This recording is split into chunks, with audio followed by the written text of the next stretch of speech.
imagine, one of mercy and forgiveness. Furthermore, a lot of people claim that the feeling of vengeance is great and they want it, and that they feel justice is served when a person is punished like this. But I want to go back to the last slide's argument that vengeance is not the answer here because it comes from a place of pain. It's a temporary relief to a long-term problem that restorative justice and rehabilitation would do a better job of addressing. Helping people is the greatest objective we can achieve. The fact that people can be corrected and made better helps both the victim and the offender, and is something we should always prefer. The next argument is a sort of like get out of jail free card. It says that when people rehabilitate, they can just pretty much use it as an excuse to get out of jail and just leave it out behind forever, and it's acting like nothing even happened. But again, restorative justice necessarily entails a punishing element. They still have to go to the rehab. They still do end up staying in jail for most of the sentence and things like that. There is a retributive aspect. And even if the rehab does end up failing, there's that form of justice when we have that punitive aspect. But then also, when we talk about private prisons, once again, this like sort of get out of jail free card isn't going to be helping when we have private prisons running along Boardwalk Avenue. When they're, It just doesn't make sense.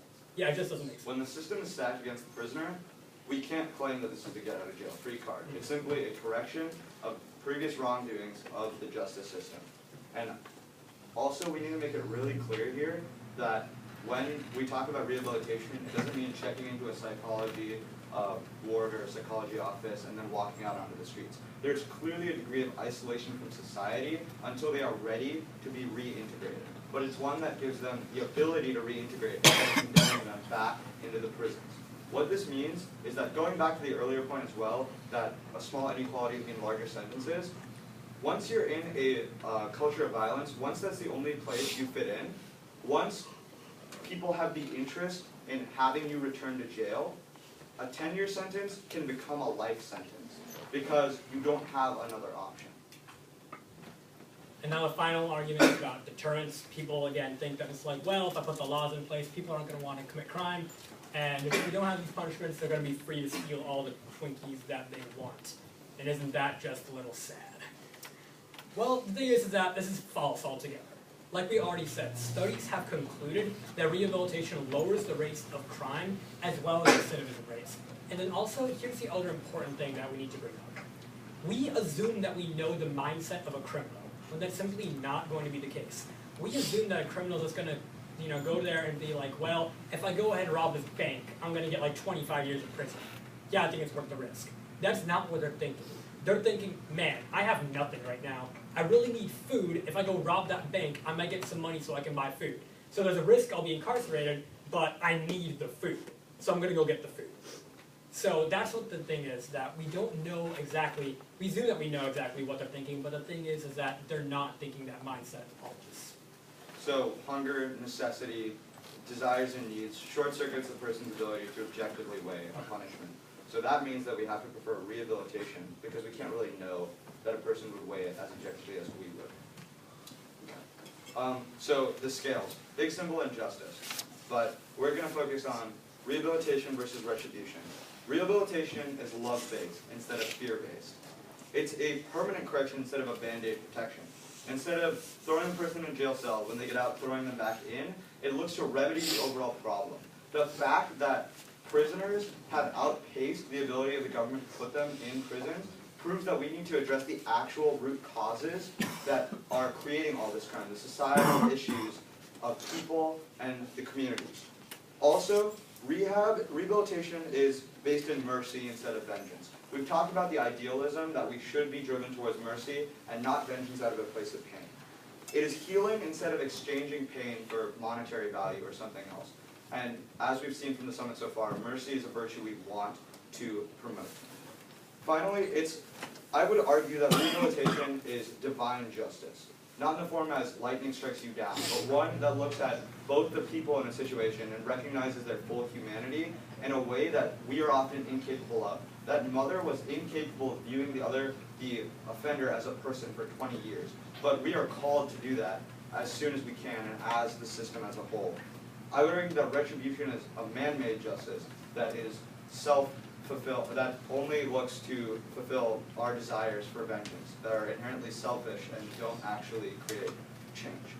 Finally, the most important point is that rehabilitation does not use common sense. Ever. So what's the takeaway? I think the scale summed up pretty well what we tried to get across. We did have a video from John Oliver, but unfortunately we can't get it working. Yeah. As you can tell from the earlier keynote presentation, the videos are kind of not working with the projectors. So instead I think we can spend this time taking questions and having this discussion. Yeah. What's the state's incentive to like use private prisons? Right.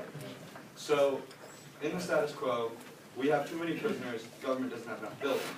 When you have a bunch of prisoners, either you have to overcrowd the prisons, which is a problem in itself, or you need to find another solution. So that created a market demand for corporations to provide housing or jails for these people, and the government took them up because they didn't have another option, right? So that's where that comes from. So they get paid by the government, taxpayer dollars, to house these prisoners and to keep them there. Anyone else?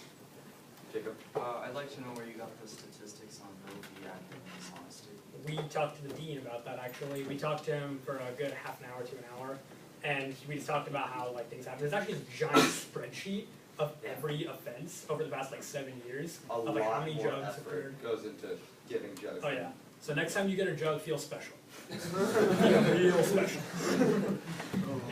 Yeah, Jason. You had the statistics from Turn It In about academic dishonesty. Right. I was just wondering, since they show you like a percentage of how much is plagiarized, and considering a lot of times when teachers require students to use Turn It In, you're quoting a book, Right. that'll still pick it up, or are you factoring that out in your Yes. statistics? So that's definitely In factored. fact- Otherwise 100%. That's what I was making. In fact, as actually these statistics are taken from a survey actually of students. So Turnitin conducted the survey, but they interviewed or had students take the survey, and they 85% of them admitted that they had some form of academic dishonesty. Like it listed different. Yeah, which like is like test cheating, copying homework, things like Etc. that. Yeah. Yeah. Got it. So let's say that rehabilitation does become a norm in this prison system.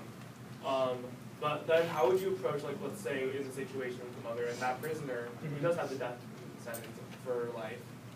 In the long run, does not rehabilitation become in that sense retribution, in that they are still stuck in the system? They're not getting out of the system because it is a life sentence. So in this case, where do we draw the line between rehabilitation and where does that regress in retribution?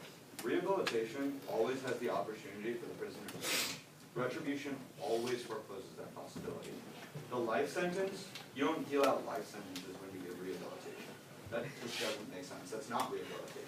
It's to, like, transform. Can you give a specific example of what a rehabilitative method would be for someone who built something? Someone who killed someone? Yeah, sure.